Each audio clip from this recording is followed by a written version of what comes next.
자, 오늘은 부름의 사항이 있습니다. 이런 제목으로 하나님 말씀을 선포하겠습니다. 지금으로부터 거의 한 2000년 전이죠. 지금의 터키 지역, 그러니까 그 지역이 터키의 남동부 지역이 있는데요.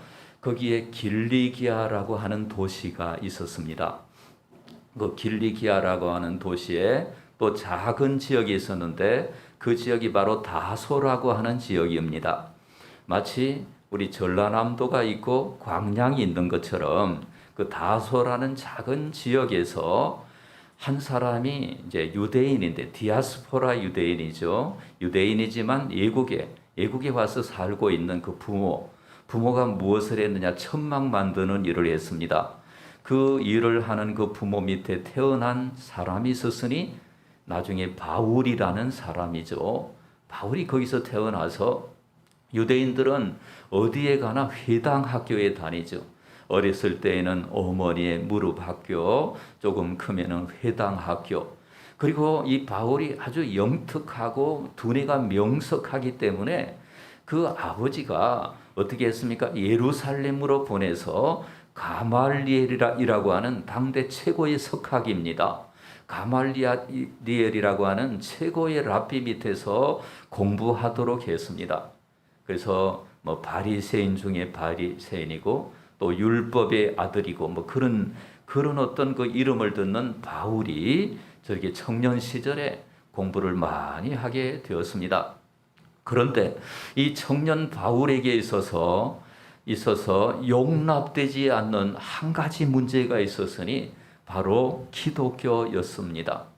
예수 믿는 사람들이 더 많아져 가는 것을 견딜 수가 없었어요.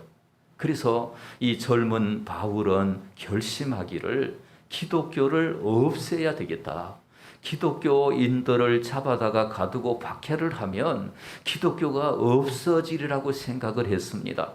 그래서 바울은 여러 사람들과 함께 다메섹으로 올라갔습니다. 다메섹이라는 도시가 있었는데 그 도시로 올라가던 길이었는데 갑자기 하늘로부터 강한 빛이 내리쬐는 것입니다. 너무나 강렬한 빛이기 때문에 눈이 멀어버리고 그 바닥으로 굴러 떨어졌는데요. 하늘에서 음성이 들리는 겁니다. 바울의 이름이 사울이죠. 예전에 사울아 사울아 내가 왜 나를 핍박하느냐? 이런 음성이 들려서요. 이 음성을 듣는 그 순간 이 바울은 깨달았습니다. 예수님이 살아계시구나. 예수님이 진짜구나. 예수님이 하나님의 아들이고 내가 지금까지 예수님을 반대해왔고 나의 인생은 정말로 잘못되었구나. 그 순간에 이 바울은 깨달았어요. 그리고는 인생의 방향 전환을 이루었는데 예수님을 반대하던 인생에서 예수님을 전하는 인생으로, 기독교인들을 폭행하고 해방하던 인생에서 기독교를 전파하고 증가하는 인생으로 완전히 변화가 일어났습니다. 그래서 이 바울은 자기가 이렇게 이 상황을 오늘 잡힌 것이라고 하는데, 자, 3장 12절 말씀 우리 함께 읽도록 하겠습니다. 12절 하반절에, 자, 시작. 그리스도 예수께, 다시 한번 읽겠습니다. 그리스도 예수께 잡힌 바 된 그것을 잡으려고 달려가노라. 지금 예수님께 바울이 다메섹 도상에서 잡혔습니다. 예수님께 바울이 이방인 전도자로 붙잡혔습니다. 근데 이 바울은 예수님이 자기를 붙잡아 주셨기 때문에 그 붙잡은 것을 자기가 잡으려고 한 겁니다. 붙잡은 것을 자기가 잡으려고 한 것이다 라는 거. 그래서 세상으로 향하던 자기 자신이었고 젊은 혈기와 정욕과 자기 뜻대로 자기 인생에 어떤 목표를 세우고 달려나가던 이 바울에게 하나님이 바울을 잡아주셨는데, 하나님이 잡아주신 그것을 바울은 자기 인생의 목표로 삼고 자기 인생의 비전으로 삼았다, 이 말씀이에요. 잡힌 바 된 그것을 잡으려고 라고 하는 것은 하나님이 바울에게 바울을 잡았다 이 말은 바울을 부르셨다 이 말이에요. 바울을 하나님 믿게 하고 예수님 믿게 하고 하나님 자녀 되게 하셨다 이 말이에요. 바울을 하나님이 예수님이 이렇게 잡아주시니까 바울 입장에서도 이제 나도 하나님을 잡고 하나님의 목표를 잡고 하나님의 소원이 나의 소원이 되고 하나님의 비전이 나의 비전이 되고 믿습니까? 이렇게 되었다 이 말이에요. 그런데 여러분 우리가 종종 그런 말을 듣습니다. 괜히 믿었구나. 제가 젊은 시절에 저는 서울에 그 도봉구라는 곳이 있었어요. 중학교를 졸업하고 제가 그 무슨 소비조합이라는 곳이 있는데 거기에서 이렇게 그 큰 자전거 있죠. 자전거에다가 이렇게 물건 배달하는 그런 점원 생활을 조금 했어요. 그런데 그 점원 사장님도 예수 잘 믿고 점원의 그 어떤 경리도 예수를 잘 믿고 그래요. 그 점원의 경리가 하는 말이 지금도 생각이 나요. 한 50년 전인가 그렇죠. 40년 전인가 괜히 믿었다. 여러분 어떠십니까? 예수 믿으면 즐거운 일도 있고 감사한 일도 있고 기쁜 일도 많고 정말 하나님이 천국을 주시고 영생을 주시는데 때로는 고난도 있죠. 어려움도 있죠. 괜히 믿었다. 이렇게 혹시 생각하지는 않습니까? 이것은 뭐냐면 하나님이 잡아주신 것을 잡지 않으려고 하는 거예요. 그냥 자기가 자기 인생 사는 거예요. 이게 아니거든요. 우리가 하나님 앞에서 하나님이 우리의 인생을 선택해 주셨으면 우리도 이제 하나님을 잡아야 합니다. 믿습니까? 하나님을 잡고 하나님의 능력에 사로잡히고 하나님의 권세에 사로잡히고 하나님의 그 권능으로 우리의 인생을 살아야 하는 것입니다. 그런데 하나님 왜 내버려 두실까요? 우리에게 자유의지를 주셔요. 자유의지. 우리가 자발적으로 오늘도 이렇게 예배에 나온 것이 여러분 누가 막 강요해서 나왔다기보다는 자발적으로 나오는 것 하나님이 이것을 정말 원하세요. 이것을 정말 사랑하세요. 만약에 선악과를 하나님이 못 먹게 하셨더라면 아담과 하와가 안 먹었을 거예요. 못 먹었을 거예요. 그러나 아담과 하와가 자발적으로 선택하도록 하나님이 아담과 하와를 그렇게 자유의지를 주셨다 이 말이죠. 그래서 하나님이 자유의지를 안 주시고 기계의지를 주셨다면 아담과 하와는 절대로 선악과를 먹지 못했을 거예요. 그러나 하나님은 기계의 찬양을 녹음기의 찬양을 원하시는 하나님이 아니라 우리의 인격을 가진 우리의 전 존재를 다해서 드리는 그 찬양을 우리 하나님은 원하시는 줄로 믿습니다. 그래서 바울은 말이죠. 하나님이 선택해 주셨기 때문에 그 선택한 것을 자기도 선택하려고 하나님이 주신 목표를 자기 인생의 목표로 삼았다 이 말이죠. 그래서 우리가 하나님이 부르신 것, 하나님이 자기를 잡아주신 것, 이것을 소명이라고 합니다. 따라해 봅시다. 소명. 자, 이 부를소 목숨명인데 하늘에서 부르셨다 이런 뜻도 되고 하나님이 부르셨다 이런 뜻도 되는 겁니다. 이 콜링이라고 그러죠. 그래서 이 칼빈 우리 장로교의 창시자였던 칼빈 선생님은 직업 소명서를 말을 했습니다. 모든 직업 이제 건전한 직업을 말하는 거죠. 하나님과 이웃에게 유익한 직업은 하나님의 부르심이다. 아시겠습니까? 하나님이 그 직업으로 우리를 불렀다는 거예요. 그 어떤 직장으로 우리를 불렀다는 거예요. 그러니까 목회자만 거룩한 것입니까? 그렇지 않은 거예요. 성과 속에 구분이 없는 것이죠. 그래서 마당 쓰는 것도 거룩하고 밥하는 것도 거룩하고 빨래하는 것도 거룩하고 김치 담는 것도 거룩하고요. 이렇게 될 수가 있는 거예요. 이거 천한 일이고 멸시받는 일이고 내가 어쩔 수 없이 하는 일이 아니라 직업 소명서에 의해서 우리가 하는 모든 일이 거룩한 일이 될 수 있도록 해야 할 것입니다. 믿습니까? 자, 그래서 바울은 하나님의 비전을 자기의 비전으로 삼았어요. 하나님의 꿈을 자기의 꿈으로 삼았어요. 그래서 인생을 달려가다가 여러분 바울이 얼마나 놀라운 일들을 체험했는지 아십니까? 바울이 죽은 유두고를 안수기도 하니까 그가 살아났습니다. 어떤 사람은 질병이 걸렸는데 바울에게서 손수건을 갖다가 그 사람에게 얹기만 해도 귀신이 떠나가고 말이죠. 놀라운 하나님의 능력을 경험했습니다. 그런데 바울이 감옥에 갇히게 되었습니다. 아니, 하나님이 이거 왜 바울을 감옥에 가다 놓았을까요? 이거 하나님은 지금 1000년, 2000년을 내다보고 지금 일을 하시는데 바울은 그 당시 이해하지 못했을 거예요. 이해하지 못했을 거예요. 자, 그러나 바울은 또 변화가 되죠. 자, 빌립보서 1장 7절, 1장 7절, 1장 13절, 1장 17절에 보니까 이런 말씀이 있습니다. 1장 7절에 보니까 나의 매임과, 나의 매임과, 그리고 뭐 이렇게 나의 매임에 대해서 이렇게 쭉 얘기를 해요. 또 1장 13절에 나의 매임이 그리스도 안에서 시대한가 온 장소에 나타났다 이렇게 말하고 있고, 1장 17절에 그들은 나의 매임에 괴로움을 더하게 할 줄로 알고 다툼으로 그리스도를 전파하네. 그러니까 바울이 매였다는 말을 저렇게 많이 쓰는 이유는 뭘까요? 바울이 매인 것에 대해서 전혀 자유하고 있다는 거죠. 매인 것에 대해서 매인 것을 뛰어넘고 있는 거예요. 그래서 하나님 앞에 내가 이렇게 매였기 때문에 너무 고통스럽다, 이렇게 매였기 때문에 너무 한스럽다, 이렇게 매였기 때문에 스트레스 많이 쌓인다, 이런 말을 한 것이 아니라 내가 이렇게 매인 중에도 그리스도 안에서 기뻐하니까 너희들도 기뻐하는 인생이 되어라. 빌립보서에 이렇게 말하고 있습니다. 여러분, 바울은 어디에 매여 있습니까? 감옥 안에 매여 있는 거죠. 우리도 매여 있다라고 생각이 들어요. 어떤 분은 육신의 건강의 문제에 매여 있습니다. 조금만 무리를 해도 이게 육체가 너무너무 힘들고요. 이 건강의 문제에 매여 있는 어르신들도 있고요.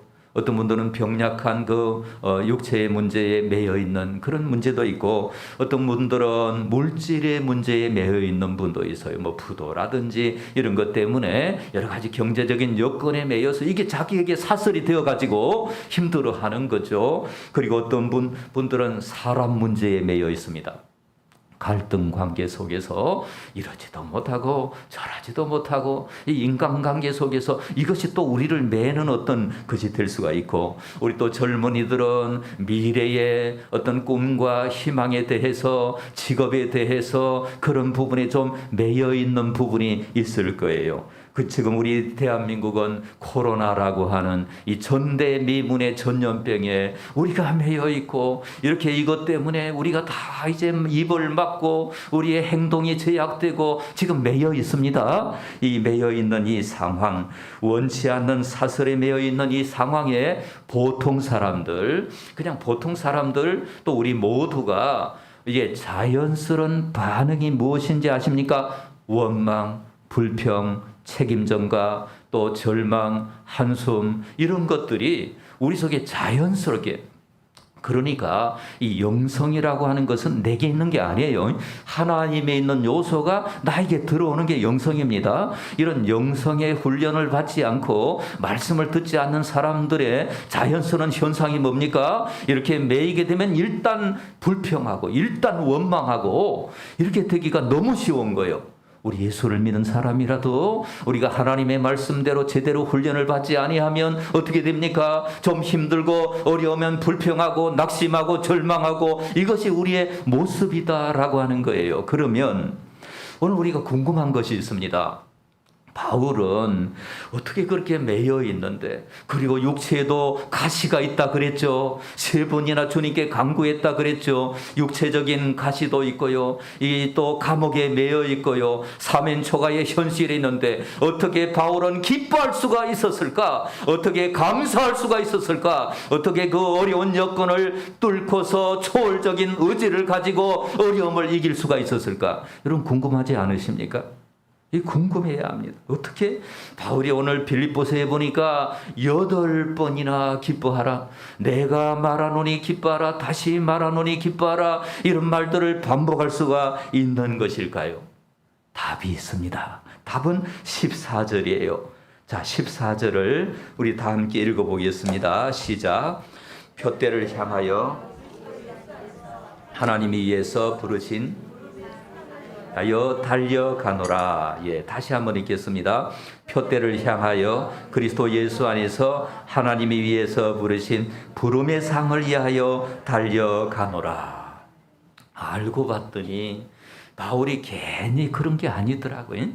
괜히 할 일이 없어 기뻐하고 그래서 그런 게 아니라 부름의 사항이 있다는 걸 깨달았어요.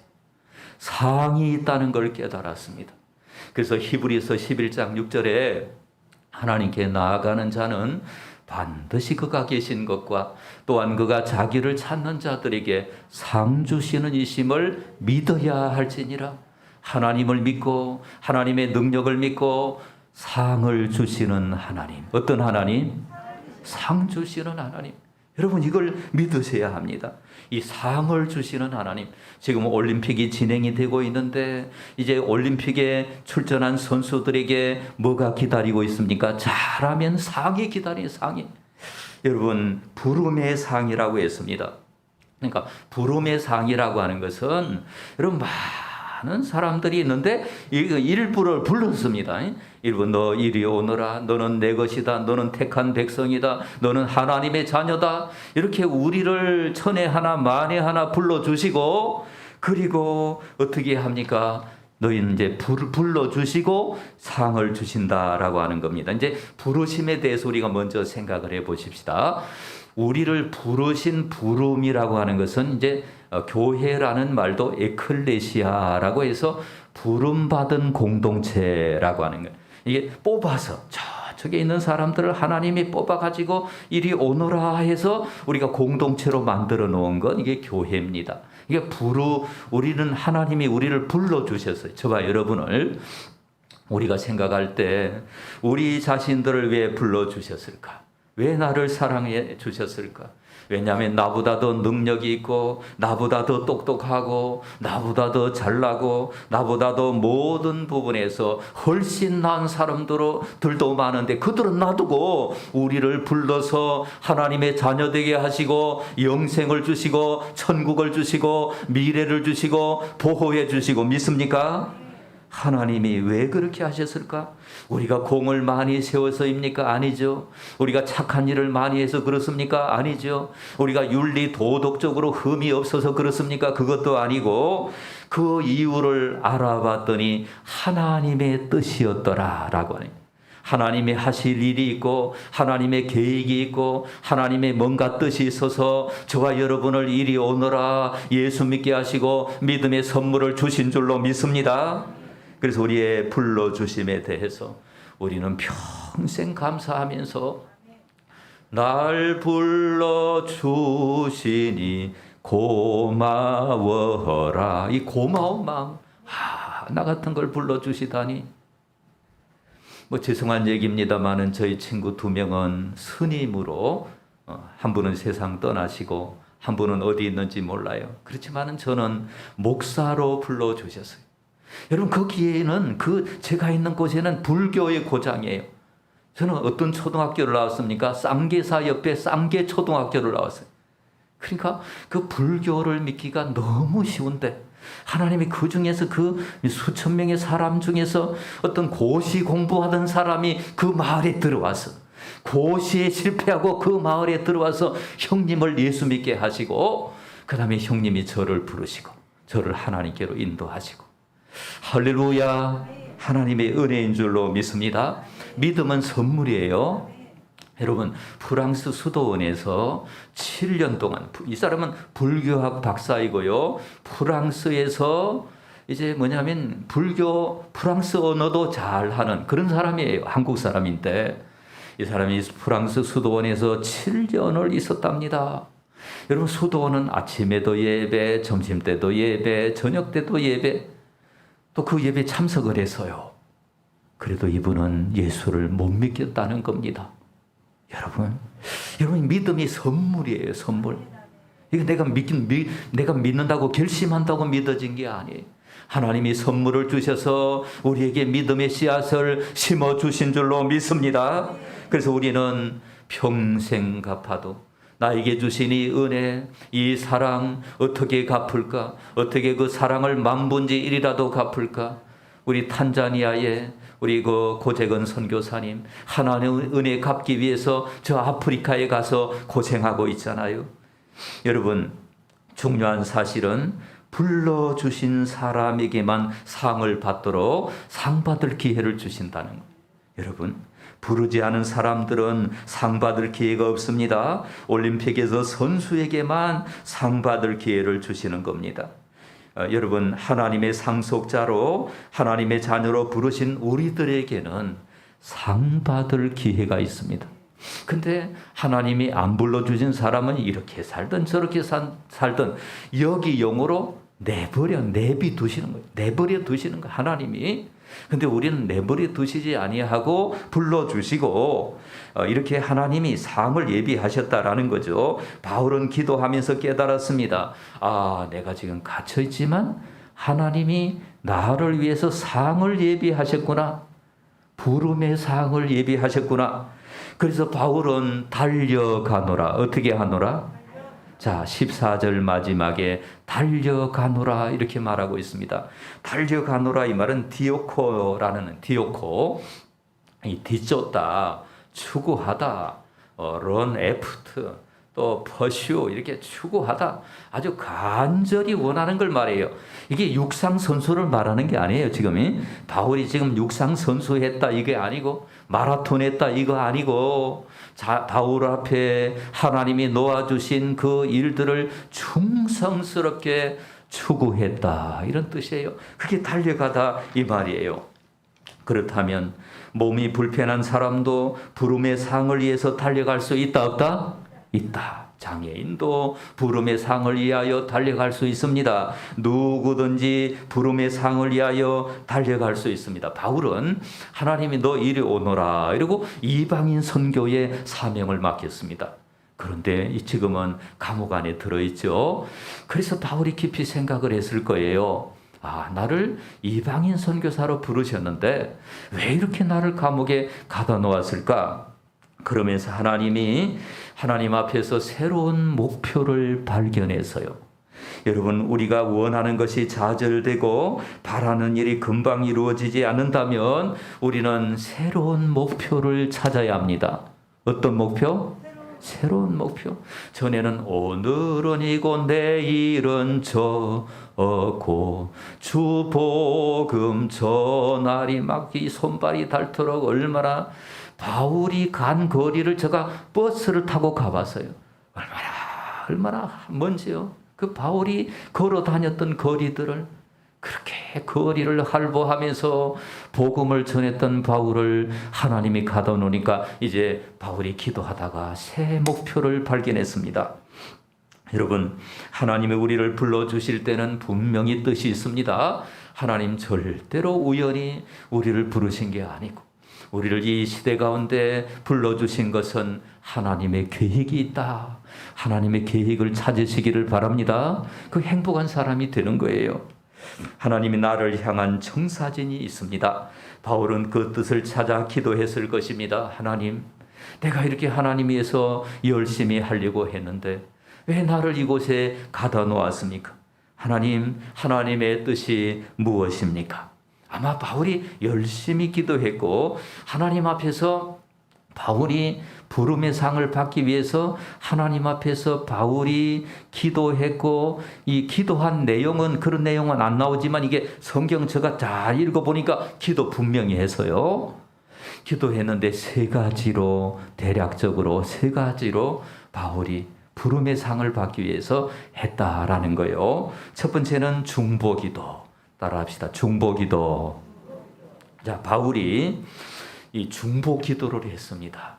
바울이 감옥에 들어앉아서 하나님 나를 풀어주세요. 내가 이렇게 억울합니다. 내가 한이 쌓였습니다. 내 스트레스가 너무 많아요. 이 견디기 어려워요. 여러분 이런 기도도 했겠지만은 그러나 그런 기도가 보이지 않아요. 어떤 기도가 보입니까? 빌립보 교회를 위해서 하나님, 저 빌립보 교회 모든 성도들이 하나님을 깨달아 알게 해주세요. 믿음이 더 깊어지게 해주세요.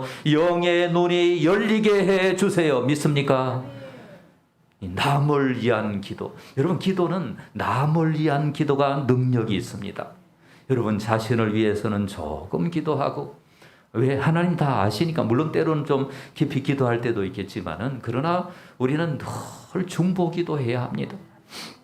중보 기도를 할 때 빌립보서 1장 3절 4절 이런 말씀이 있습니다. 내가 너희를 생각할 때마다 나의 하나님께 감사하고 생각할 때마다 하나님께 감사하고 간구할 때마다 너희 무리를 위하여 기쁨으로 항상 간구하면 간구할 때마다 기쁨으로 그 빌립보 교회를 위해서 기도를 한다라는 거예요. 몸은 묶여 있으나 기도는 묶여 있을 수가 없습니다. 따라합시다. 기도는 저축이다. 예, 물질만 저축하는 게 아니에요. 기도도 저축입니다. 기도가 능력입니다. 예수님은 새벽부터 저축했어요. 새벽 오일의 미명에 한적한 곳에 가셔서 거기서 예수님은 기도하셨습니다. 어느 때는 밤이 맞도록 기도하셨습니다. 우리는 바쁜 일상 속에 그렇게는 못하지만은 시간을 들이시기를 바랍니다. 시간을 다 이렇게 하루의 시간을 적어도 10분 이상은 하나님 앞에 좀 드리면 좋겠다라는 거예요. 10분 이상. 그래서 10분 결심을 하시기를 바랍니다. 그래서 우리는 하나님 앞에 기도가 일을 합니다. 내가 일하면 나 혼자만 일하지만은 기도하면 하나님이 일하시는 줄로 믿습니다. 두 번째로 따라합시다. 태도의 구원. 자, 태도가 구원을 받아서요. 그러니까 바울은 그걸 깨달은 거예요. 하나님 앞에 기도하니까 하나님이 막 원망하고 불평하고 막 그 시기 질투하고 괴로워하고 이런 걸 하나님이 원치 아니하신다는 걸 깨달았습니다. 그리고 바울은요 과감하게 하나님의 뜻을 따라 자기를 바꿉니다. 그래서 1장 12절에 보니까 형제들아 내가 당한 일이 도리어 복음 전파의 진보가 된 줄을 너희가 알기를 원하노라. 당한 일이 진보가 된 거예요. 당한 일이 창조적인 일이 된 거예요. 당한 일은 억울한 일이잖아요. 원치 않는 일이잖아요. 괴로운 일이잖아요. 그러니 당한 일이 즐거운 일이 된 거예요. 창조적인 일이 되고 하나님이 역사하시는 일이 되고 하나님의 능력을 체험하는 길이 된 거예요. 어떻게? 태도가 구원을 받았기 때문에. 여러분 예수를 믿어도요 태도가 구원을 받지 못하면 얼마나 힘든 인생을 사는지 몰라요. 왜? 불평하고 원망하고 괴로워하고 그냥 책임 전가하고 무책임하게 말하고요. 이게 태도가 구원을 받아야 돼요. 오늘 저와 여러분이 정말 행복한 사람이 되는 길, 태도가 구원받기를 축복합니다. 태도가 구원을 받아요. 원치 않은 일을 당할 때 하나님, 이 원치 않은 이 환경에서 하나님이 내게 주신 뜻이 무엇입니까? 하나님 앞에 뜻을 발견하고 하나님 앞에 바르게 살아가는, 여러분 그 감옥이 고통스럽지 않았을까요? 고통스러웠을 거예요. 힘들었을 거예요. 그러나 그 속에서 하나님이 주신 뜻을 발견하고 하나님이 뭘 원하시는가 깊이 기도했더니 복음 전하는 거예요. 그래서 여러분 학자들이 연구한 바에 의하면 바울하고 어떤 그 호위병들, 그러니까 그 로마의 그 감옥 안에는 어떤 사람들만 있느냐면 황제의 근위병들, 황제의 근위병들은 다 황제의 친족들이에요. 왜냐하면 그 당시 황제는요, 뭐냐면 누가 막 자기를 독살할까 봐서 믿는 사람들만 쓰는 거예요. 자기 친족만 쓰는 거예요. 그 친족들이 다 호위병인데 그들이 감옥을 지키고 있는 거예요. 근데 바울은 정치범으로 이렇게 수용되었기 때문에 24시간 동행을 하는 거예요. 화장실 갈 때도 옆에 따라가고. 그러면 여러분, 바울이 어떤 사람입니까? 바울이 죽은 자도 살린 사람이고 삼층천의 체험을 한 사람이고 복음을 전하기로 마음먹으면 그 한 사람 왜 못 전하겠습니까? 이야기를 해서 그를 위해서 기도해주고 그 가정에 변화가 일어나고 그랬는데 시대 안에서 예수 믿는 사람이 생겼어요. 할렐루야.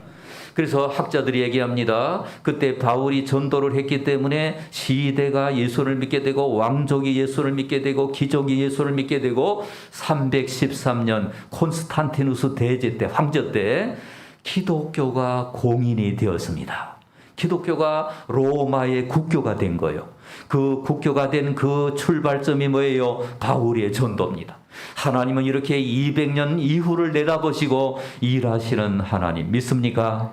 그 하나님, 저와 여러분도 태도의 구원을 받기를 주님의 이름으로 축원합니다. 태도가 구원을 받아야 돼. 불평이 나오려고 하면 생각해 봐야 돼요. 아, 내가 왜 불평하려고 하지? 내 불평하는 내용이 뭐지? 감사하고. 하나님 앞에 감사를 늘 찾는 사람 되시기를 바랍니다. 세 번째 따라합시다. 복음 편지 쓰기.